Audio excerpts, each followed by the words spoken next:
अल्हम्दुलिल्लाहिल वाहिदिल अहद व फर्दिस समद अल्लज़ी लम यलिद व लम यूलद व लम यकुन लहू कुफुवन अहद। अस्सलातु वस्सलामु अला अव्वलिल अदद व रसूलिहिल मुसद्दद अल मुस्तफ़ल अमजद व महमूदिल अहमद हबीबे इलाहिल आलमीन अबिज़ ज़हरा मुहम्मद।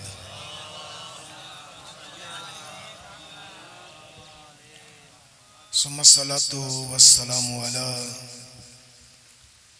अहले बैतिन नबुव्वा व मअदनिर रिसाला व मसाबीहिल हिदाया व सफीनतिन निजात। अम्मा बाद क़ाल अर्रहमान फ़िल क़ुरान बिस्मिल्लाहिर्रहमानिर रहीम या अय्युहल्लज़ीना आमनुस्बिरु वस्साबिरु वर्राबितु वत्तकुल्लाह लअल्लकुम तुफ्लिहून। सलावत पढ़िएगा मिलके बाबा।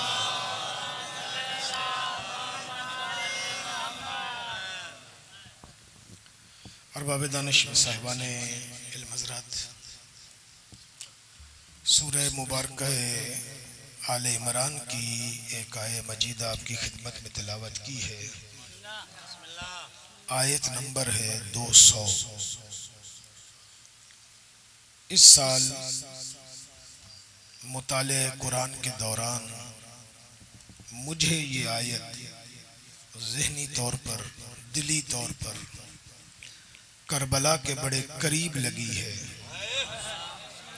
तो इसलिए मैंने इस आयत को उन्वाने कलाम हर जगह पर रखा हुआ है। इसमें मोमिनों से बात की जा रही है। एक चीज अर्ज करता हुआ जाऊं, कुरान बड़ा सादा है और कुरान हमारी रोजमर्रा की बोली के मुताबिक आया है, इसलिए कुरान समझना आसान है। बिला झिझक ये जुमला कह रहा हूं कि अगर आप रोजाना चाहे ज़बान अरबी से वाकिफ हों या न हों, अगर आप रोजाना 1 घंटा सुबह और रात कुरान पाक की आयत को मुसलसल पढ़े तो कुछ अरसे के बाद कुरान आपसे कचहरी करेगा। आपको कुरान के लफ्ज समझ आना शुरू हो जाएंगे, कुरान आपसे बातें करेगा, फिर आपको जरूरत नहीं पड़ेगी हम जैसों की। ये सारे पेशे हमने बना लिए हैं, वाइल्ला नहीं तो ये कोई पेशा नहीं था। कुरान आसान है समझना, इसीलिए इकबाल ने भी एक जुमला कहा है, क्योंकि कुरान मुख्तलिफ मानी देता है ना, तो इकबाल ने भी इसलिए कहा है कि खुद बदलते नहीं कुरान को बदल देते। मतलब मानी कुरान बदल देते हैं, खुद को नहीं बदलते, मानी कुरान बदल देते हैं। हुए किस कदर फकीहाने हरम बेतौफीक। तो कुरान बड़ी सादगी में है। मिसाल देता हूँ थोड़ा सा आपसे बात करने के लिए।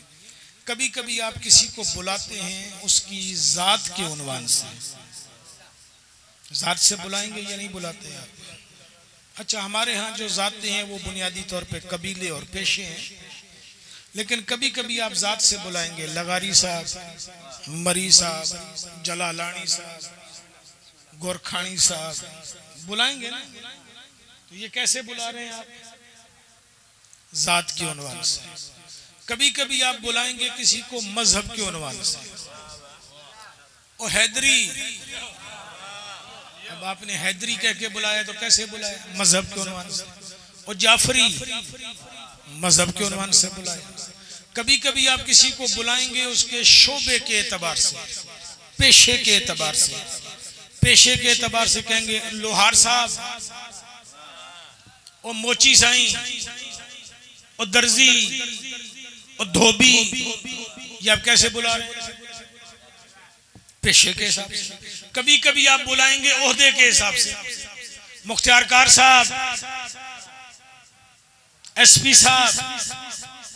अब मैं आपसे जरा एक सवाल करने लगा हूं, कुरान भी ऐसे ही बुलाता है, कुरान भी ऐसे ही बुलाता है। लेकिन जो अगली बात समझानी है वो आपसे करने लगा हूं। मैंने आवाज दी, ओ दर्जी साहब, दर्जी साहब आ गए। मैंने कहा यार ये मेरी जूती टूट गई है, जरा सी कर दे दे। सही कहा। दर्जी को क्या बोला? जूती सी कर दे। वो सी कर देगा? सीता तो है, वो भी सीने का काम नहीं करता, करता है ना सीने का काम। लेकिन आप जैसे अक्लमंद भी कह रहे हैं कि सीता है, लेकिन जूती नहीं सीता, मोची कपड़े सीता। मैंने इसलिए जानबूझ के जुमला बोला कि देखो आपका ज़हन कितना मुतवज्जो है। मैंने कहा मोची सीता तो है पर जूती नहीं सीता,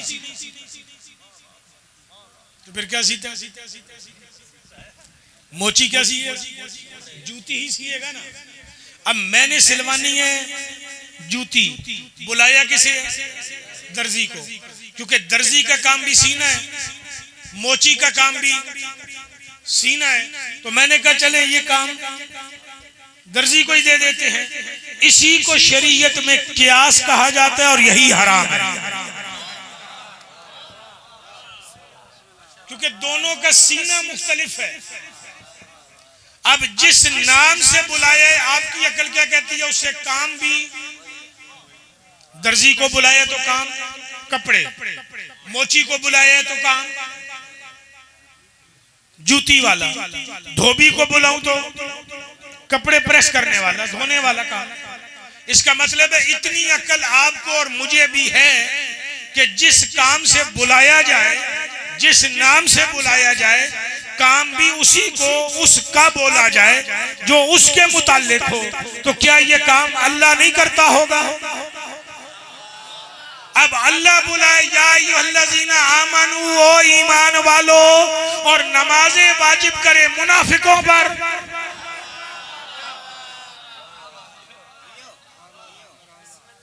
अल्लाह कह रहा है या अय्युहल्लज़ीना आमनू अकीमुस्सलात, ऐ ईमान वालो नमाज कायम करो। कायम किसने करनी? अब मोमिन को। हमने किसके जिम्मे लगाया हुआ है कि नमाजें पढ़ेंगे मुनाफिक? हमें तो मौला बचा ले। अल्लाह कह रहे ईमान वालों नमाजें तुम पर वाजिब हैं। या अय्युहल्लज़ीना आमनू कुतिबा अलैकुमुस्सियाम, ईमान वालों रोजे तुम पर फर्ज किए गए हैं। किस पर फर्ज है जी? ईमान वालों पे। तो काम ये कौन करेगा? अच्छा, अल्लाह भी तो यही करता है ना, आपको जिस अंदाज में बुला रहा है बात भी वैसे ही करेगा। जब अल्लाह कहता है ना या अय्युहल मुनाफिकून, ओ मुनाफिको, तो उनको कहते हैं अपना अकीदा सीधा करो, तुम्हारा अकीदा गलत है।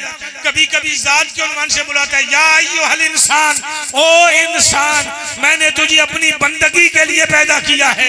यानी इंसान को बता रहे तू मेरी गुलामी कर। मोमिन को कह रहा है कि ऐ मोमिन, चार काम तेरे जिम्मे है, करके आ, मैं तुझे कामयाबी की सनद दे दूंगा। पहला काम है सब्र कर, दूसरा काम है हक की जगह पे डट जा, तीसरा काम है राब्ते बहाल कर, चौथा काम है मेरी हराम चीजों से बच जा। ये चार काम कर तो लअल्लकुम तुफ्लिहून, ताकि तुम्हें कामयाबी की सनद मिल जाए। कामयाबी कहां मिलेगी? इस्बिरू वस्साबिरू वर्राबितू, फिर वत्तकू। ये 4 काम करेंगे तो क्या मिलेगी? कामयाबी। अच्छा, इसमें नमाजें, रोजे, हज, ज़कात की सारी चीजें अलग हैं। वो अलहदा फर्ज है जो सब्र करते हुए रास्ते में करनी है, जो साबिर बनने के लिए भी करनी है, जो राब्ता बहाल रखते हुए भी करनी है, वत्तकू की मंजिल पर भी करनी है।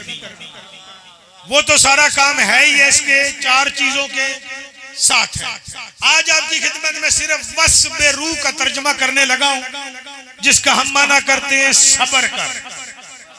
फिर कहीं मुलाकात हुई तो इंशाअल्लाह अगले तीनों लफ्ज का तर्जुमा कर लेंगे और उसकी थोड़ी बहुत तशरीह कर लेंगे, क्योंकि ज्यादा देर अपने बुजुर्गवार को बिठाना नहीं चाहता। आज सिर्फ वस्बिर का तर्जुमा, और वो भी 2 अंदाज में करके मिंबर इनके हवाले कर दिया। वस्बिर का तर्जुमा है बर्दाश्त कर। क्या कर? बर्दाश्त। अच्छा, बर्दाश्त करने का मतलब ये नहीं है कि रो नहीं। बाज लोगों ने इसका तर्जुमा गलत करके बता दिया कि सब्र का मतलब है तू रोना छोड़ दे। बर्दाश्त कर का मतलब ये नहीं है कि रो नहीं। रोएगा तो बर्दाश्त करने का सलीका आएगा, अगर नहीं रोएगा तो बर्दाश्त करने का सलीका ही नहीं आएगा। अब पूरी सब्र की तशरीह करूं तो फिर वक्त ज्यादा लग जाएगा। अली मौला ने फरमाया सब्र 4 चीजों पर कायम है, सब्र 4 चीजों पर किया जाता है। मैं सिर्फ 2 बता रहा हूं और मेन लफ्ज बता रहा हूं जिनके जेल में बहुत सारी चीजें हैं। सब्र या किया जाता है मुसीबत पर, या सब्र किया जाता है नेमत पर। आज तक आप क्या सुनते रहे हैं कि सब्र किस पे किया जाता है? मुसीबत पर। मैं कह रहा हूं कि सब्र किया जाता है, ये मैं नहीं कह रहा, अली फरमाते नहजुल बलागा में कलिमात किसार किया है। सब्र किया जाता है नेमत पर, सब्र किया जाता है मुसीबत पर। मुसीबत के जेल में कई चीजें, परेशानी, गम, दुख, तकलीफ, दर्द, ये सारे कहां पर हैं? मुसीबत के जेल में। नेमत में भी कई चीजें हैं, मकान का मिल जाना, गाड़ी का मिल जाना, शोहरत का मिल जाना, रुतबे का मिल जाना, मकाम व मर्तबे का मिल जाना, इज्जत व वकार में इजाफा, ये सारा कुछ क्या है? नेमत। अब सब्र का तर्जुमा आपको क्या बताया मैंने? बर्दाश्त कर। इसका मतलब है मुसीबत आई है तब भी बर्दाश्त कर, नेमत मिली है तो तब भी बर्दाश्त कर। अब बर्दाश्त का तर्जुमा थोड़ा और आसान करूं, औकात में रहे।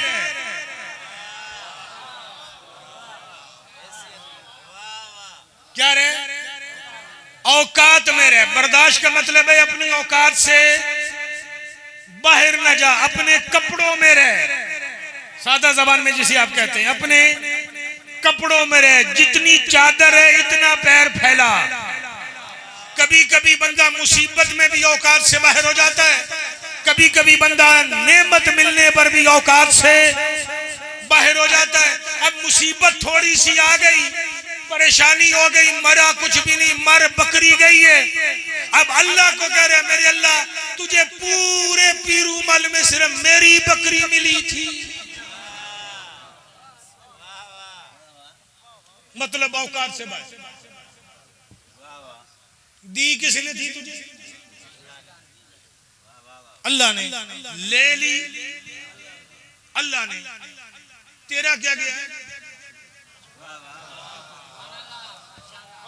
और तेरा हक बनता है कि तू परवरदिगार के शिकवे करे, जिसने तुझे इतना दिया हुआ है कि इतने के तू लायक भी नहीं है।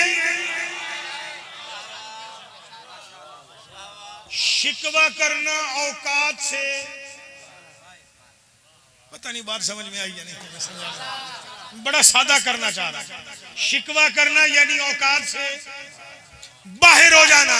हम मामूली मामूली बात पे परवरदिगार का शिकवा करते हैं, लेकिन जो करबला से शाम तक शिकवे नहीं शुक्र करता गया उसे सजाद कहते हैं।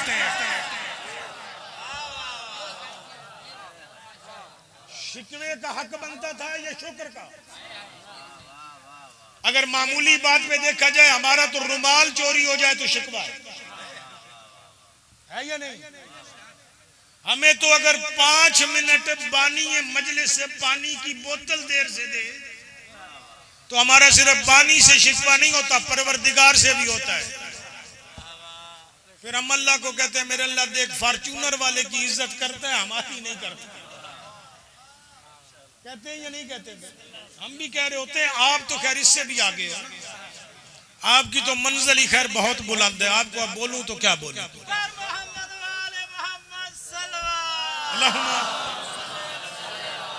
मोहम्मद,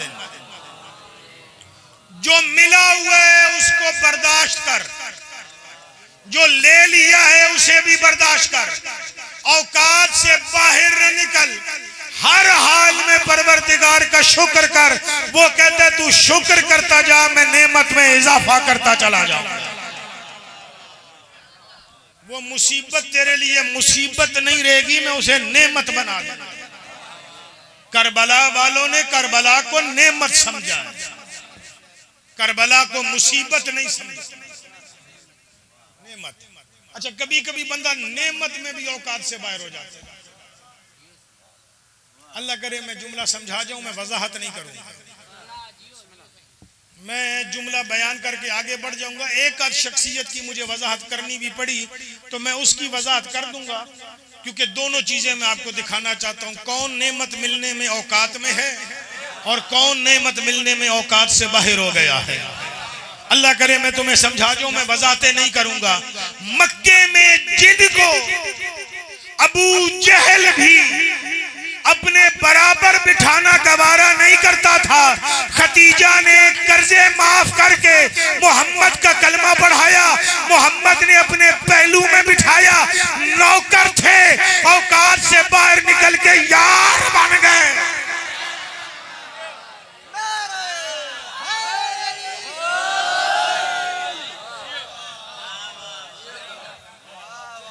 थे क्या? दावा क्या कर दिया? सरदार की दोस्ती का। दोस्ती होती है बराबरी से। यदि औकात से निकल गए ना तो अल्लाह कह रहे मोमिन औकात से बाहर नहीं जाता। अच्छा, अगला जुमला हदिया करूं, बात खत्म करूं।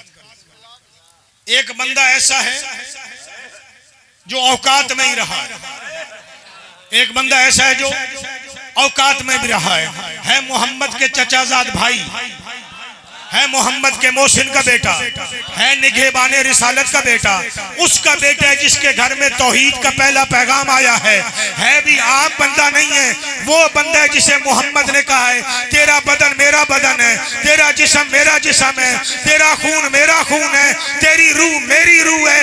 आम बंदा नहीं है। उसको मोहम्मद ने कहा है कि तू ऐसा है कि मैं जिस्म हूँ, तू सर है, मैं शजर हूँ, तू समर है, मैं दुआ हूँ, तू असर। आम बंदा नहीं है। आम बंदा तो मोहम्मद के साए पे भी पाँव नहीं रख सकता। बंदा इतना बड़ा है कि मोहम्मद ने अपने कंधों पे उठाया है। जब कंधों से उतर के नीचे आया, मोहम्मद के कदमों पे हाथ रख के कहते हैं आना आबिदुम, मैं नबी थे मोहम्मद, मैं तेरे नौकरों में से एक।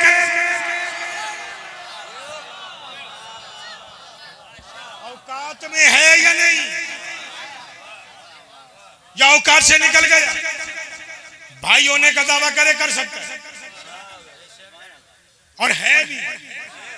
नबी ने कहा है कि मेरा भाई है दुनिया और आखिरत में, लेकिन क्या कह रहे हैं? मैं तेरा नौकर, दोस्ती का दावा कर रहा है, औकात से बाहर हो रहा है। भाई नौकरी का दावा कर रहा है। इसका मतलब है अपनी औकात में, तो तू और मैं भी औकात में रहे, औकात से बाहर न निकलिएगा। ज़हरा के लाल ने हम पे करम किया है, खास तौर पे आप में से वो अफराद जो मौला के जाहिर हो। ज़हरा के लाल ने करम किया है कि तुम्हें अपने घर बुलाकर अपनी आल में शामिल किया है। आल माना यहां लेना चाह रहा हूं, अपने घर वालों में शामिल किया। सांगड़ आपका वतन है, या नहीं? वतन है ना आपका पीरूमल का वतन है। यहां से पीरूमल से आप सफर करके सांगड़ पहुंचे, नमाज का सर तकरीबन 25 से 30 किलोमीटर बन जाएंगे ना, आना जाना 50 किलोमीटर हो जाएगा। नमाज कसर है। कसर नमाज कहां पढ़ी जाती है? परदेश में। कसर नमाज कहां पढ़ी जाती है? परदेश में। घर से दूर बाहर तू पीरूमल से सफर करके करबला पहुंच जा, हायरे हुसैनी में नमाज पर पूरी पढ़ेगा। ज़हरा का लाल बता रहे तू परदेश में नहीं है, अपने घर में है। औकात बदल दी या नहीं? मेरे आका ने औकात बदल दी ना। जब मेरे आका ने औकात बदल दी है तो अब औकात में रहे। अब तेरी और मेरी एक गलती कई गुना ज्यादा सजा की मुस्तहिक हो जाएगी। जहां एक नेकी कई गुना नेकियों का अजर पाएगी, वहां एक गलती कई। हर जगह पे सिर्फ बंदा हर चीज को नहीं देखता।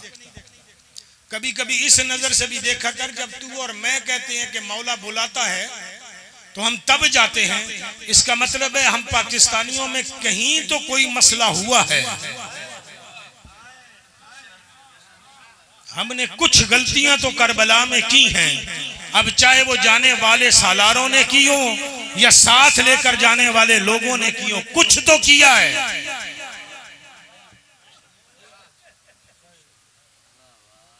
नहीं तो यजीदियत हमें करबला जाने से नहीं रोक सकती। यजीदियत करबला जाने से। मैं वो पढ़ रहा था, बीबी परेशान हो रहा था। जनाबे मुस्लिम इब्ने औसिया, ज्यादा वक्त न हो जाए, जनाबे मुस्लिम इब्ने औसिया कूफा से करबला आना चाह रहे। अब कैसे आए? उन्होंने अपने ऊपर एक कंबल डाला हुआ था। उस जगह पे रह रहे थे जहां पूरे शहर के गधे खड़े होते हैं,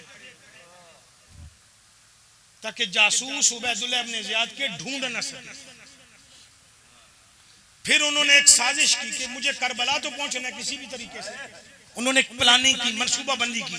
करबला वैसे भी प्लानिंग है, मनसूबा बंदी है, हादसा नहीं है।